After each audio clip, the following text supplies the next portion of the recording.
नमस्कार, मैं धर्मेंद्र कुमार। प्रगति क्लासेस के यूट्यूब चैनल में सभी का बहुत बहुत स्वागत। आज चर्चा करेंगे प्रगति परीक्षा सफलता सरलता से पटवारी परीक्षा टेस्ट सीरीज क्रमांक 2। तो काफी यूनिक प्रश्न इससे लिए गए हैं और पूरे क्वेश्चन जो है ना एग्जाम में आने की संभावना है। यूनिक ट्रिक के माध्यम से इसको देखेंगे। तो देख लेते हैं सबसे पहला क्वेश्चन, कोयला एवं खनिज किस प्रकार के संसाधन हैं। तो कोयला एवं खनिज ये परंपरागत संसाधन हैं और मैं आपको बता देता हूं कि जो कोयला है, क्वेश्चन नंबर पहला है, ये जो कोयला है ये और खनिज ये दोनों ही परंपरागत में आते हैं और परंपरागत के अंतर्गत इसके अंतर्गत और भी आते हैं, जैसे कि बिजली, एलपीजी गैस, डीजल, पेट्रोल, ये सभी परंपरागत स्रोत में आते हैं। और परंपरागत जो स्रोत होते हैं वो वह स्रोत होते हैं जिनका अत्यधिक यूज करने पर ये नष्ट हो जाते हैं, अर्थात इनको रिन्यू नहीं किया जा सकता है। इसलिए जो परंपरागत स्रोत हैं वह है कोयला, खनिज परंपरागत स्रोत के अंतर्गत आते हैं। इसके अलावा बिजली, एलपीजी, डीजल और पेट्रोल भी इसके अंतर्गत आते हैं। अब देख लेते हैं इसी में अपरंपरागत स्रोत कौन से हैं। तो अपरंपरागत स्रोत यानी कि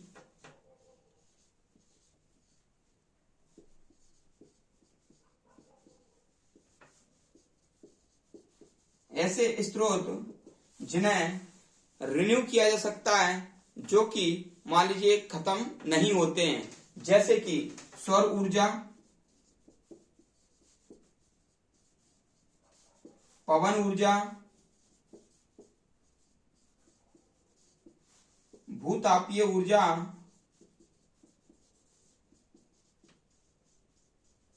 ज्वारीय ऊर्जा,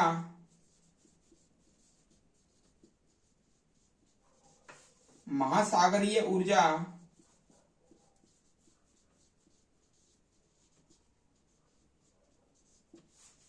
परमाणु ऊर्जा,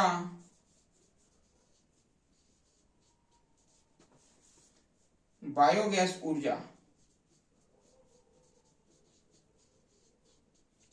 बहुत ही महत्वपूर्ण ये टॉपिक है परंपरागत एवं अपरंपरागत स्रोत ऊर्जा के। तो एक बार 2016 में वन रक्षक परीक्षा में ये प्रश्न आ चुका है। तो इसका सबसे यूनिक ट्रिक मैं आपको बता देता हूं, या तो आप परंपरागत कर लीजिएगा या अपरंपरागत कर लीजिएगा। दोनों में से यदि आप करेंगे एक तो आपका ये निशान लग जाएगा। और सबसे बढ़िया ये है अपरंपरागत। अपरंपरागत का मतलब होता है यानी कि रिन्यूएबल, और रिन्यूएबल वो होते हैं जिन्हें खर्च जो नहीं होते हैं, जिन्हें यूज करने पर भी। तो देख लेते हैं, ये सौर ऊर्जा है, यूज करने पर ये कभी खत्म नहीं होगा। ये पवन ऊर्जा है, ये भी खत्म नहीं होगा। भूतापीय ऊर्जा, ज्वारीय ऊर्जा, महासागरीय ऊर्जा, परमाणु ऊर्जा और बायोगैस, इन सब का दोहन करने पर, इन सब का उपयोग करने पर ये कभी खत्म नहीं होंगे। इसलिए इनको कहते हैं अपरंपरागत स्रोत या गैर परंपरागत स्रोत या रिन्यूएबल स्रोत कहा जाता है। ये हमारा पहला क्वेश्चन कंप्लीट हुआ और इसमें से कभी भी प्रश्न आ जाता है आपका एसएससी या बापम में या फिर अन्य जो एग्जाम होते हैं एमपीपीएससी वगैरह में, उसमें आ जाते हैं। आप कंठस्थ याद कर लेना। आगे चलते हैं क्वेश्चन नंबर 2।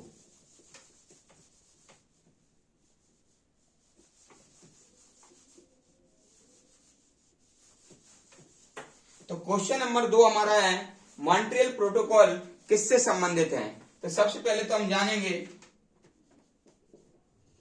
कि मॉन्ट्रियल जो प्रोटोकॉल है वह कनाडा का एक शहर है, कनाडा का एक शहर है, ठीक है। तो ये मॉन्ट्रियल प्रोटोकॉल है वह 1987 का है, 1987 का है। लेकिन ये जो प्रभावी हुआ ये 1 जनवरी 1989 में ये प्रभावी हुआ। ठीक है, ये हमको याद करना है। तो मॉन्ट्रियल प्रोटोकॉल क्वेश्चन पूछा जा रहा है कि किससे संबंधित है। तो मॉन्ट्रियल प्रोटोकॉल ओजोन परत क्षरण को बचाने से संबंधित है, बचाने से संबंधित है।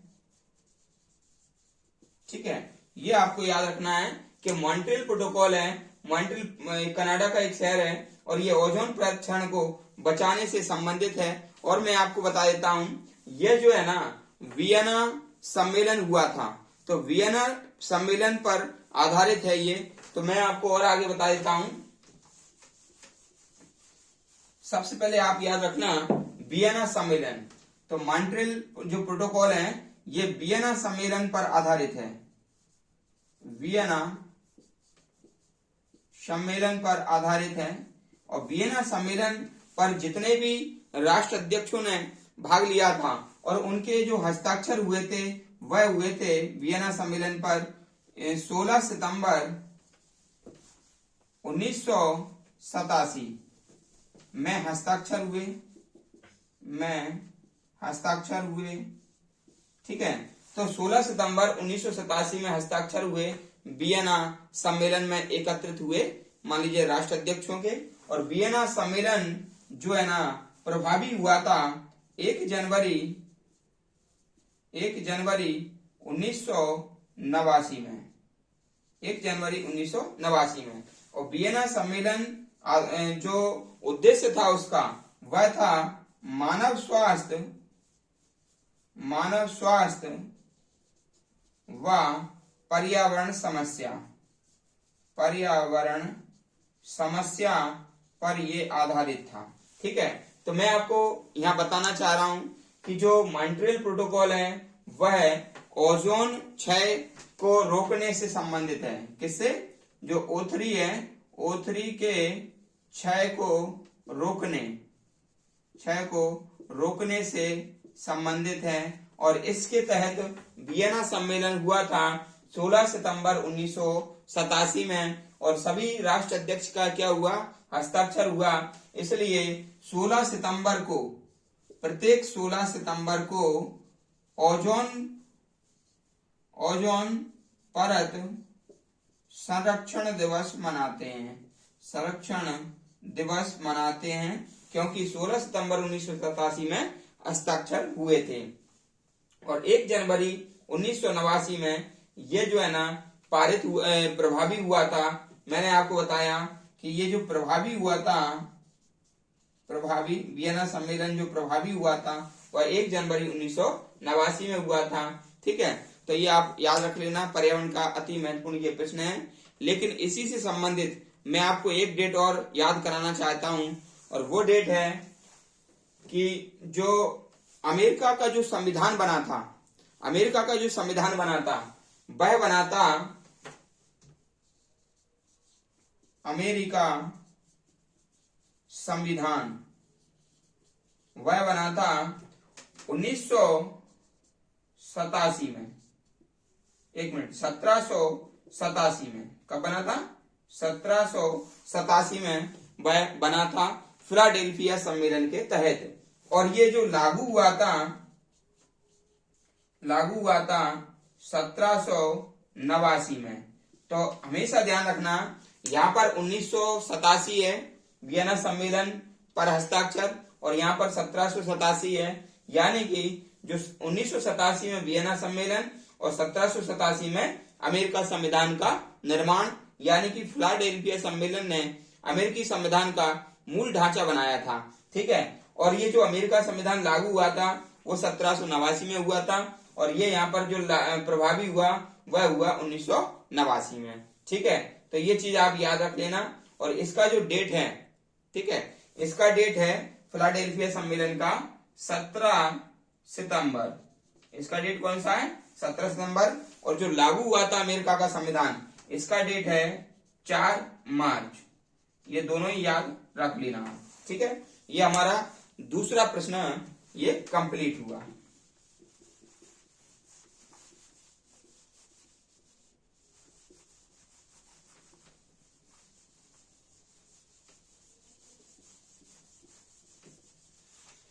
प्रश्न नंबर 3 देख लेते हैं। पहला एवं दूसरा कंप्लीट हुआ। प्रश्न नंबर तीसरा है, डोडो पक्षी किस देश का था जो कि विलुप्त हो गया? ठीक है, ये जो डोडो पक्षी है ये था मॉरिशस। मॉरिशस का ये पक्षी था। ये पक्षी थलचर था। थलचर था अर्थात इसके ये उड़ने में सक्षम नहीं था, इसलिए ये थलचर था। और यही कारण है कि मान लीजिए मानव ने 17वीं शताब्दी के अंत तक इसका शिकार करके इसको पृथ्वी से विलुप्त कर दिया। ठीक है, इसका शिकार करके पृथ्वी से विलुप्त कर दिया। तो ये आप याद रख लेना। ठीक है, ये जो डोडो पक्षी है ये कबूतर एवं फाख्ता प्रजाति का था। कबूतर एवं फाख्ता प्रजाति का था, ये हमको याद रखना। पर्यावरण के अंतर्गत यह प्रश्न पूछ लिया जाता है कि डोडो पक्षी कहाँ का था, तो मॉरिशस का था। ये थलचर था। मानव ने 17वीं शताब्दी के अंत में इसका अत्यधिक शिकार करके इसको पृथ्वी से विलुप्त कर दिया और कबूतर और फाख्ता प्रजाति से ये संबंधित रखता था या संबंधित था। प्रश्न नंबर तीसरा कंप्लीट हुआ। चौथा देख लीजिएगा। तो चौथे में किस राज्य के क्षेत्रफल का अधिकतम प्रतिशत राष्ट्रीय उद्यान है? यानी कि कौन सा मध्य प्रदेश कौन सा भारत का ऐसा राज्य है जिसमें उसके क्षेत्रफल के अधिकतम क्षेत्रफल पर नेशनल पार्क बनाए गए हैं? ठीक है, तो हमेशा ध्यान रखना सिक्किम एक ऐसा राज्य है। सिक्किम एक ऐसा राज्य है जिसमें नेशनल पार्क सर्वाधिक क्षेत्रफल पर हैं। सर्वाधिक क्षेत्रफल पर हैं। ठीक है, और इसकी जनसंख्या सबसे कम है। जनसंख्या सबसे कम। ठीक है, राजधानी इसकी गंगटोक है। गंगटोक राजधानी है। ठीक है, और यहां पर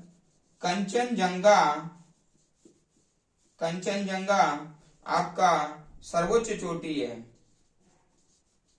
सर्वोच्च चोटी है। ठीक है, तो यहां पर हमने देखा कि जो सिक्किम राज्य है इसमें नेशनल पार्क में सर्वाधिक क्षेत्रफल पर नेशनल पार्क है और जनसंख्या में भारत का सबसे छोटा राज्य कौन है? सिक्किम है। इसकी राजधानी गंगटोक है और यहाँ की सर्वोच्च चोटी है कंचनजंगा। तो ये सारी चीजें आप याद रख लेना। ठीक है, सिक्किम से संबंधित है ये। आगे प्रश्न देखते हैं। प्रश्न नंबर 5। तो प्रश्न नंबर 5 ये कहता है कि राष्ट्रीय पर्यावरण अभियांत्रिकी अनुसंधान संस्थान कहाँ है?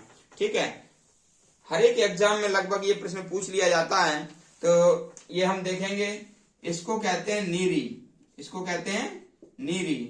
ठीक है, राष्ट्रीय पर्यावरण अभियांत्रिकी अनुसंधान संस्थान। तो इसको क्या कहेंगे? नीरी, यानी कि नेशनल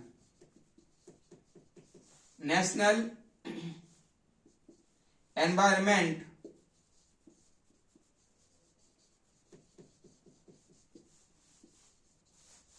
इंजीनियरिंग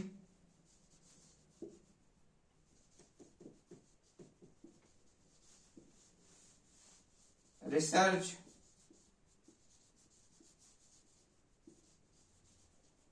और इंस्टीट्यूट। ठीक है, तो कभी भी इसका फुल फॉर्म पूछ लिया जाता है नीरी का, तो national environment engineering research institute. कई बार छात्र क्या कर देते हैं इसमें धोखा हो जाता है, पहले इंजीनियरिंग कर देते हैं और बाद में एनवायरमेंट कर देते हैं, जबकि ऐसा नहीं करना चाहिए। पहले प्रकृति से जुड़ना है, उसके बाद टेक्नोलॉजी से जुड़ना है, तो पहले आएगा एनवायरमेंट और उसके बाद आएगा इंजीनियरिंग। ठीक है, तो इस प्रकार से इसको याद करना है। इसकी स्थापना डेट याद कर लेंगे, इसकी स्थापना 1958 में इसकी स्थापना याद कर लेंगे। ठीक है ना, फिर इसका मुख्यालय याद कर लेंगे, नागपुर में इसका मुख्यालय है। नागपुर में इसका क्या है, मुख्यालय है। ये दोनों चीजें इसमें हमको याद रखना है। ठीक है, ये हमारा ये तीसरा 5वां क्वेश्चन ये कंप्लीट हो गया है। इसके बाद नेक्स्ट हम देख लेते हैं 6वां प्रश्न। तो 6वां प्रश्न हमारा है, भारतीय वन्य जीव संस्थान कहां पर है। ठीक है, तो भारतीय वन्य जीव संस्थान ये देहरादून में है, देहरादून में है ये, और देहरादून पड़ता है उत्तराखंड में। ठीक है, देहरादून उत्तराखंड की राजधानी है। वैसे तो इसकी अभी ये प्रस्तावित राजधानी भी है, और उत्तराखंड की प्रस्तावित राजधानी है गैरसैंण। ठीक है, तो ये जो भारतीय वन्य जीव संस्थान है, इसकी जो स्थापना है, तो स्थापना देख लेंगे 1982 में इसकी स्थापना हुई थी। ठीक है, इसका जो क्षेत्रीय इकाई है, क्षेत्रीय इकाई वह है मध्य प्रदेश में जबलपुर। मध्य प्रदेश में जबलपुर में इसकी क्षेत्रीय इकाई है। तो ये हमको याद रखना है। भारतीय वन्य जीव संस्थान पूछ लेंगे मुख्यालय कहां पर है, मुख्यालय उत्तराखंड के देहरादून में है। उत्तराखंड की प्रस्तावित राजधानी क्या है, तो गैरसैंण है। प्रस्तावित राजधानी कौन सी हो जाएगी, गैरसैंण।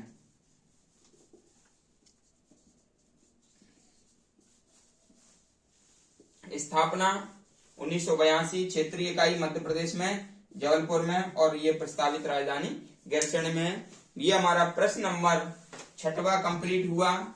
काफी महत्वपूर्ण ये प्रश्न है पटवारी की परीक्षा के लिए या फिर अन्य एग्जाम के लिए। ये एकीकृत टेस्ट सीरीज है। वैसे तो मैंने इसमें लिखा है पटवारी टेस्ट सीरीज है, लेकिन अन्य एग्जाम में भी ये प्रश्न आ चुके हैं, इसलिए इसको इंटीग्रेटेड टेस्ट सीरीज माना जाए और इसकी अच्छे से आपके द्वारा तैयारी की जाए। अगला प्रश्न है प्रश्न नंबर 7। ठीक है, काफी महत्वपूर्ण प्रश्न है प्रश्न नंबर 7 कि भाई धूल प्रदूषण को रोकने के लिए उपयुक्त वृक्ष कौन सा है। तो भाई सीता जो अशोक है, सीता अशोक ये जो वृक्ष होता है, सीता अशोक का जो वृक्ष होता है, ये धूल प्रदूषण को रोकने के लिए उपयुक्त है। वैसे अगर दूसरा नंबर यदि देखा जाए तो जो नीम का वृक्ष है वह भी धूल कणों को रोक करके वायु को शुद्ध करता है, लेकिन ये रोकता है धूल कणों को और ये करता है वायु को शुद्ध, वायु को शुद्ध। तो यदि वायु को शुद्ध करने से संबंधित हो तो नीम का वृक्ष लगा देना, और यदि धूल कणों को हटाने से संबंधित हो तो सीता अशोक लगा देना, और यदि सीता अशोक नहीं आता है तब नीम का वृक्ष का आप निशान लगा देंगे, वो आपका सही रहेगा। ठीक है, इसलिए ग्रामीण परिवेश में नीम का जो वृक्ष होता है वह आंगन में लगाया जाता है। काफी इसमें औषधि रहती है। जो अपना कछुआ छाप अगरबत्ती हो, मॉस्किटो वाला, तो वह भी मान लीजिए नीम की पत्तियों से बनाया जाता है। और इसके अलावा मैं आपको बता देता हूं कि जो नीम है, नीम और तुलसी और पीपल, ठीक है ना, पीपल, ये तीनों क्या होता है, तो नीम, तुलसी और पीपल ये तीनों ऑक्सीजन देते हैं। रात में जो ऑक्सीजन देने वाले यदि पौधे हैं तो वह है नीम, तुलसी एवं पीपल। ठीक है, इसमें थोड़ा सा हम और देखेंगे, इसमें थोड़ा सा और देखेंगे। यदि आपका प्रश्न आता है कि जो तुलसी है उसका बॉटनिकल नेम क्या है, तो इसका बॉटनिकल नाम याद कर लेना, आसिमम सेक्टम। आसिमम सेक्टम ये तुलसी का बॉटनिकल नेम है। दूसरा आप याद करना नीम का, तो नीम का है एजेडी रेक्टा इंडिका, ये आपका नीम का वानस्पतिक नाम है। फिर आप याद करना पीपल का आपका हो जाएगा फाइकस और रिलीजियोका,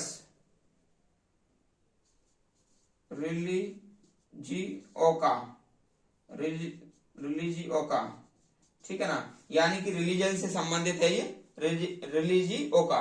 तो ये आप याद कर लेना। और ये तीनों ही जो होते हैं ना, रात्रि में क्या है, ऑक्सीजन देते हैं, O2 देते हैं। और यदि ये पूछें कि इनमें से सबसे ज्यादा रात्रि में ऑक्सीजन कौन देता है, तो सबसे ज्यादा ऑक्सीजन देता है पीपल। तो पीपल सर्वाधिक O2 देता है, ठीक है। रात्रि में सर्वाधिक O2 देने वाला कौन है, पीपल है। इस प्रकार से ये हमारे 7 प्रश्न अभी ये कंप्लीट हुए हैं। 8वां प्रश्न देख लेते हैं, काफी महत्वपूर्ण प्रश्न है 8वां भी। विश्व पृथ्वी दिवस कब मनाते हैं, ठीक है। तो 8वां प्रश्न है 22 अप्रैल को विश्व पृथ्वी दिवस मनाते हैं, विश्व पृथ्वी दिवस मनाते हैं, ठीक है। और 22 मई यदि पूछें तो 22 मई में जैव विविधता दिवस मनाते हैं, जैव विविधता दिवस मनाते हैं, ठीक है। ये याद रख लेना। और 22 मार्च को आपको पता है जल दिवस मनाया जाता है। प्रश्न नंबर 9 देखेंगे, भारत का सबसे पहला राष्ट्रीय उद्यान कौन सा है। तो भारत का सबसे पहला राष्ट्रीय उद्यान है Jim Corbett national park, Jim Corbett national park, ये सबसे पहला है। और इसका पूर्व नाम था heli national park, heli national park, ठीक है ना। इसका वर्तमान नाम यदि आ जाए तो रामगंगा नेशनल पार्क इसका आप लगा देना। और ये उत्तराखंड के नैनीताल के रामनगर में पड़ता है, रामनगर में पड़ता है, ये आप याद रख लेना, ठीक है। प्रश्न नंबर आखिरी है, 10वां प्रश्न है। और ये हमारी आज की टेस्ट सीरीज जो कि काफी महत्वपूर्ण है पटवारी की परीक्षा के एग्जाम की दृष्टि से।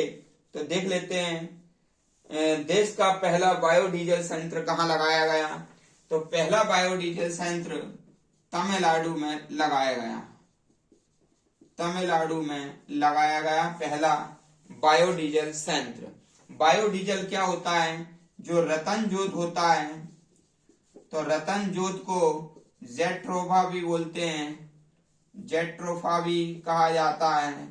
तो ये जो है ना, ये जो पौधा है, इस पौधे को डीजल के साथ मिलाकर बायोडीजल बनाते हैं, बायोडीजल बनाते हैं ताकि डीजल की कमी को पूरा किया जा सके। तो इस प्रकार ये देश का पहला बायोडीजल संयंत्र तमिलनाडु में बनाया गया, ठीक है। तो आपको कैसा लगा ये वीडियो, आप कमेंट्स करके बताएं। काफी मेहनत की जाती है वीडियो के ऊपर, आप लोग अच्छे से इसको देखें पूरा, और लाइक करें, कमेंट्स करें, वीडियो को अधिक से अधिक शेयर करें और चैनल को सब्सक्राइब करना ना भूलें। सभी का बहुत बहुत धन्यवाद।